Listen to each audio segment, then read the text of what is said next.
के YouTube channel MBA second year के subject strategy management पढ़ रहे हैं हम लोग, ठीक है।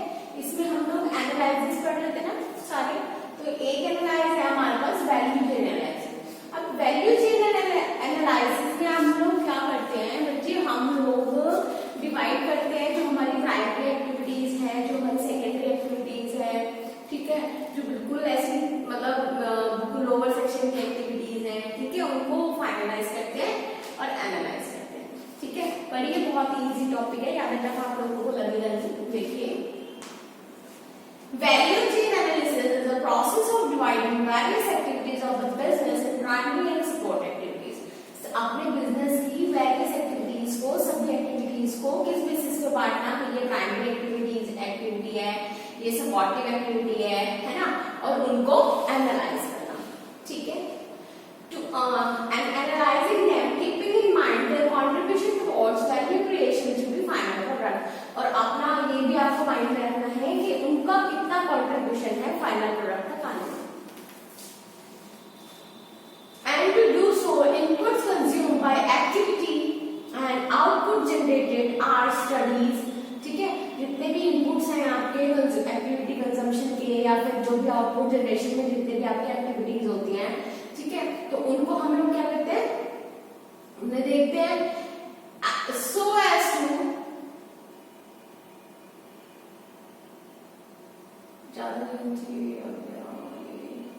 so as to decrease cost and increase differentiation, ठीक है। क्या करने के लिए, कॉस्ट को डिक्रीज करने के लिए, ठीक है, और आपका डिफरेंशिएशन को इंक्रीज करने के लिए, डिफरेंट एक्टिविटीज को इंक्रीज करने के लिए, ठीक है, सबको। इसलिए हम लोग क्या करते हैं, अलग अलग एनालाइज करते हैं। Value chain analysis is used, value chain analysis is used as a tool for identifying activities. तो किस तरह का एक टूल होता है, किस तरह से काम करता है, जिससे कि हम आइडेंटिफाई कर सकते हैं अलग अलग एक्टिविटीज को within and around the firm, ठीक है, फर्म के अंदर और फर्म के आसपास, and releasing these activities to an assessment of competitive strength. और इन एक्टिविटीज को आप एक क्या कर सकते हैं, कॉम्पिटिटिव स्ट्रेंथ बना सकते हैं, ठीक है।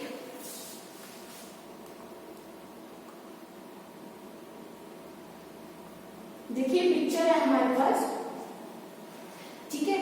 फॉर्म का इंफ्रास्ट्रक्चर पहले हम लोगों ने एनालाइज कर लिया था, फिर ह्यूमन रिसोर्स को एनालाइज कर लिया, टेक्नोलॉजी वाइज तक एनालाइज कर लिया, डेवलपमेंट का वो एनालाइज कर लिया, प्रोक्योरमेंट को, ठीक है। फिर आपके इनबाउंड लॉजिस्टिक्स जितने भी हैं, ठीक है, क्या क्या ऑपरेशन आप लोग अप्लाई कर रहे हैं प्रोडक्शन में, आउटबाउंड लॉजिस्टिक्स क्या क्या है, मार्केटिंग एंड सेल्स में आप लोग क्या क्या काम कर रहे हैं, सर्विस डिपार्टमेंट में क्या क्या हो रहा है, आपका मार्जिन कितना है, ठीक है। तो ये जितनी भी ये वाली जो एक्टिविटीज है आपकी, इनबाउंड लॉजिस्टिक ऑपरेशन हो गया, आउटबाउंड हो गया, मार्केटिंग एंड सेल हो गया, सर्विस हो गया, ठीक है।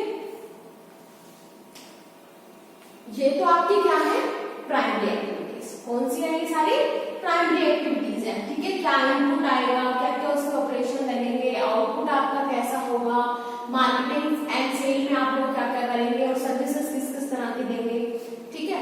इसके बाद सेकेंडरी में क्या क्या आता है, फर्म का infrastructure, human resource, technology development, procurement, ये कहां पर आता है आपका, ये सब चीजें क्या होती है, सपोर्ट एक्टिविटीज होती है, ठीक है। तो प्राइमरी में क्या आएगा आपका, जो भी हम बिजनेस कर रहे हैं, प्रोडक्शन से रिलेटेड है अगर वो, या फिर आपका सर्विसेज से रिलेटेड है, ठीक है, तो बिजनेस जो मेन कर रहे हैं, क्या इनपुट आ रहा है, क्या आउटपुट आ रहा है, क्या क्वालिटी मेंटेन कर रहे हैं, उसमें ऑपरेशन किस तरह से लग रहे हैं, क्या मार्केटिंग एंड सेल्स में आप लोग क्या कर रहे हैं, ठीक है। अगर कोई आपको ऐसा है कि आफ्टर सेल सर्विस प्रोडक्ट है, ठीक है, तो उस तरह की सर्विसेज के लिए आप क्या क्या कर रहे हैं। तो ये वाली जो सारी चीजें अगर हम लोग फॉर्म में देखेंगे तो ये तो हो जाएंगी आपकी किसकी, प्राइमरी सेक्टर की।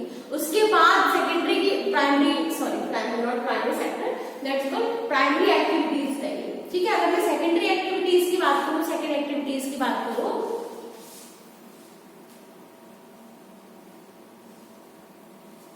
या फिर आप लिंक सपोर्ट एक्टिविटीज भी कह सकते हैं, तो उसमें क्या क्या आएगा, फर्म का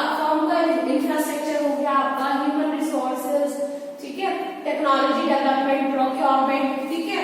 तो इस बेसिस पे आप 5 यहाँ पर है, 4 वहां पर है, प्राइमरी और सेकेंडरी को अलग से और आपका प्रॉफिट मार्जिन डिस्ट्रीब्यूट करते हैं, ठीक है। चलिए, as shown in the figure, Michael Porter classified the entire value chain into 9 activities. 9 activities है आपकी, 5 ये वाली है और 4 ये वाली है, which are interrelated to one another, और ये सब क्या है, आपस में इंटररिलेटेड है। While primary activity include the activities that are performed to satisfy external demand. Primary activity में आप जितनी भी एक्टिविटी परफॉर्म करते हैं वो क्या सेटिस्फाई करते हैं, आपकी एक्सटर्नल डिमांड को सेटिस्फाई करते हैं। Secondary activity are those which are perform to satisfy internal requirements, और जो सेकेंडरी एक्टिविटीज होती है वो किसको पूरा करती है, इंटरनल रिक्वायरमेंट्स को पूरा करती है, ठीक है। वो भाई जो भी आपकी प्राइमरी एक्टिविटी है उनसे क्या होगा, आप सेल तक पहुंचेंगे, प्रॉफिट मार्जिन तक पहुंचेंगे, है ना। लेकिन जो आपकी सेकेंडरी सेकंड एक्टिविटी या फिर आपका सपोर्टिव एक्टिविटीज है वो किसके लिए काम कर रही है, इंटरनल ऑर्गेनाइजेशन के लिए, है ना। इंटरनली आपकी जितनी भी एक्टिविटीज है उससे रिलेटेड होंगी, ठीक है। Classification of chain and value chain analysis. Value chain analysis is grouped into primary और लाइन एक्टिविटी। ये किसमें आती है, आपकी प्राइमरी एक्टिविटी और क्या कह सकते हैं आप इनको, line activity and support activity, ठीक है, या फिर support activity discuss as under. First primary activity. Primary activity में आपका क्या क्या आएगा, function which are directly concern with the conversion of input into output. Primary activity में आपको मैंने अभी भी बताया कौन से वाले फंक्शन आते हैं, जो इनपुट को आउटपुट तक लाने में और आउटपुट तक को मार्केट तक ले जाने में आपको सपोर्ट करते हैं, ठीक है। Marketing and sales and services उसमें आएगा ना आपका, ठीक। देखिए, the functions which are directly concern with the conversion of input into output and distribution activities are called primary activity. That includes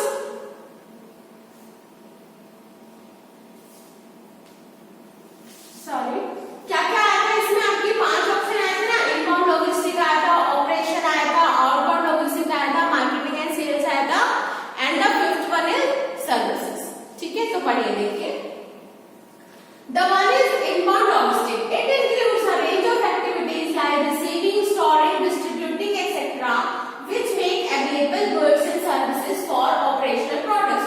मतलब जितना भी आप लोग इनपुट को, रॉ मटेरियल को लेकर, आपका इनपुट मटेरियल को लेकर काम करते हैं, मटेरियल हैंडलिंग, उसकी स्टोरिंग, ठीक है, उसको परचेजिंग, ठीक है, रिसीविंग, ठीक है, जितना भी काम होता है वो आपका किसमें आता है, इनबाउंड लॉजिस्टिक में, ठीक है।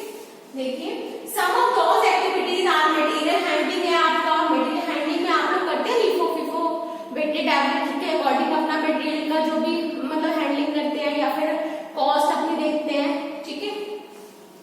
ट्रांसपोर्टेशन, आपका कैसे रहा है सामान, आप लोग मंगवा रहे हैं या जिससे आप ला रहे हैं वही कुछ आ रहा है, और स्टॉक कंट्रोल एक्सेट्रा, ठीक है। स्टॉक कंट्रोल में आपका चोरी तो नहीं हो रहा, वेस्टेज तो नहीं हो रही, ठीक है, इधर उधर जा रहा है और आप लोगों की रिकॉर्डिंग नहीं हो रही, तो सब चीजें जो सामान में किसमें आती है, आपकी स्टॉक कंट्रोल में आती है, ठीक। नेक्स्ट एक पॉइंट है आपके पास ऑपरेशंस। अब ऑपरेशंस में क्या आएगा, जो एक्टिविटी वो ऑपरेशन जिससे आप इनपुट को आउटपुट में ट्रांसफर करते हैं, मतलब मैन्युफैक्चरिंग, ठीक है। देखिए, the activity of transforming input raw material to final product ready for sale, ठीक है। इनपुट रॉ मटेरियल को फाइनल प्रोडक्ट तक लाना जो कि सेल के लिए रेडी है, ठीक है। Is term as operation, machining, assembling, packaging are the activities covered under operation. तो ये सब कहाँ आती हैं, आपके ऑपरेशन के अंदर आते हैं। Outbound logistic, outbound logistic obvious है, बन गया, खरीद लिया, बन गया, और अब क्या हुआ, आपका सेल करो। तो आउटबाउंड लॉजिस्टिक में क्या आएगा, आपका सेल से रिलेटेड सारी चीजें आएंगी। पढ़िए, as the name suggest the activity that help in collecting, storage and delivering the product to the customer is outbound logistics, ठीक है। बनाना, ठीक है, गुड्स को मतलब जो भी आपके फिनिश गुड्स हैं उनको बनाना, कलेक्ट करना, स्टोर करना, डिलीवर करना कस्टमर तक, क्या कहलाता है आपका आउटबाउंड लॉजिस्टिक्स। ठीक है, नेक्स्ट है आपका marketing and sales. Marketing and sales में वही एडवर्टीजमेंट, सेल प्रमोशन, ये सब चीजें आएंगी बच्चे। देखिए marketing and sales, all the activities like advertising, promotion, sales, marketing, research, public relations etcetera performed to make the consumer aware of the product or service and create demand for it comes under the marketing।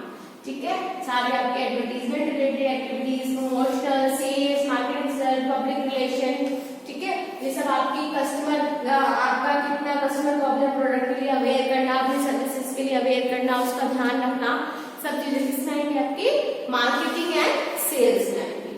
ठीक है, next है service.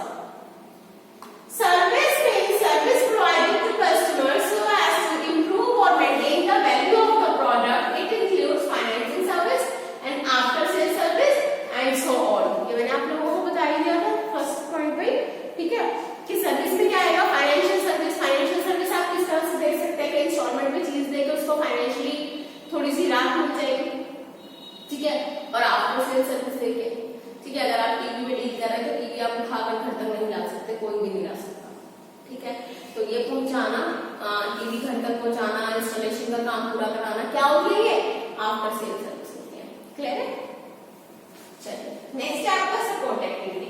Those activities which assist primary activity in the accomplishment are support activity. जो primary activity को पूरा होने के लिए support करती हैं वो आपकी क्या कहलाती है, सपोर्ट एक्टिविटी कहलाती है। ठीक है, देखिए इसमें क्या क्या बांटते हैं। The one is procurement. This activity serves the organization by supplying all the necessary inputs like, ये procurement क्या होता है, सारे के सारे आपके necessary जो inputs हैं उनको available कराना, like material, machinery, other consumable items that are required by the organization for performing the primary activities। ठीक है, जितने भी आपको चीजें चाहिए उनको अवेलेबल कराना, फुलफिल कराना उनको, आपके रिक्वायरमेंट्स को। ठीक है, क्या कहलाता है आपका प्रोक्योरमेंट कहलाता है। ओके, नेक्स्ट है आपका technology development. At present technology development requires heavy investment which takes years for research and development. However its benefit can be enjoyed for several years and by a multitude of user in the organisation. ठीक है, तो इसमें क्या आता है आपका technology में कि ऑब्वियस है कि टेक्नोलॉजी आपको चेंज करना अपने प्रोडक्ट को बनाने के लिए एक कॉस्ट तो बेयर करेगा, लेकिन इसका जो बेनिफिट होता है आपको सेवरल इयर्स तक मिलता रहता है। ठीक है, आज आपने कोई मशीन लगाई है, नई टेक्नोलॉजी की है, तो आप हर बंदा यही सोच के लगाता है कि 5 साल 10 साल उसकी लाइफ के अकॉर्डिंग आप लोगों को मार्केट में पता भी चल जाएगा कि उसकी कितनी वैलिडिटी है, कितने साल काम कर सकती है ना, कितने आपको वारंटी गारंटी पीरियड मिल रहे हैं, तो उसके अकॉर्डिंग आपको पता चल जाता है कि कितने साल आपकी ये चीज निकल जाएगी। तो एक टेक्नोलॉजी अगर आप चेंज कर रहे हैं आज के टाइम पे, जबकि हम टेक्नोलॉजी भी इतना आगे बढ़ चुके हैं, तो क्या होगा बेटा, वो आपको बेनिफिट सेवरल इयर्स से देगा। ओके, नेक्स्ट है आपका human resource management. Human resource management में यही आ जाएगा कि अच्छे ह्यूमन को सिलेक्ट करना, मतलब इंटरव्यू बेस्ड जितना भी है, आपको स्किल्ड वर्कर्स को एम्प्लॉयड करना, ह्यूमन रिसोर्स में आता है ये सब कुछ, है ना। तो इससे क्या होगा, आपके प्रोडक्ट, आपकी स्किल्स क्या होंगी, आपके प्रोडक्ट पे भी शो होंगी, है ना। It is a common plus important activity which excel all primary activities of the organisation. ठीक है, it encompasses overseeing the selection, retention, promotion, transfer, appraisal and dismissal of staff। ठीक है, तो ये retention, selection, promotion, transfer, apprise करना, उन लोगों को डिसमिस करना, ये सब चीजें आपकी डिफाइन करते हैं। ठीक है, नेक्स्ट है आपका infrastructure. Infrastructure. This is the management system which provides the services to the whole organization and includes planning, finance, information management, quality control, legal and government affairs, etc. तो इंफ्रास्ट्रक्चर में आपकी क्या क्या आती है, आपका प्लानिंग, फाइनेंसिंग, इंफॉर्मेशन मैनेजमेंट हो गया, क्वालिटी कंट्रोल हो गया, लीगल अफेयर्स हो गए, आपके गवर्नमेंट अफेयर्स हो गए, ये सब किसमें आते हैं बच्चे? इंफ्रास्ट्रक्चर में होते हैं, ठीक है। If the fast paced world the main focus of the organisation is customer satisfaction, आज जितना भी हम फास्ट भाग रहे हैं तो मेन फोकस आपको किसी भी कंपनी का, किसी भी ऑर्गेनाइजेशन का क्या है? कस्टमर सेटिस्फेक्शन, ठीक है। The value chain analysis is the technique that helps you attain that level. तो हम जो value analysis technique होती है वो हमें वो कस्टमर लेवल से कस्टमर का सेटिस्फेक्शन लेवल टच करने में हेल्प करती है जो कि हम मेंटेन करना चाहते हैं, ठीक है। Under this, each business activities is considered as essential, which contributes value and it is constantly analyzed, increase value as regarding the cost incurred, ठीक है। तो ये सब वैल्यूज भी इंक्रीज होता है आपकी उसके रिगार्डिंग जैसे कि आप जितनी की कॉस्ट इंकर करते हैं, ठीक है स्टूडेंट।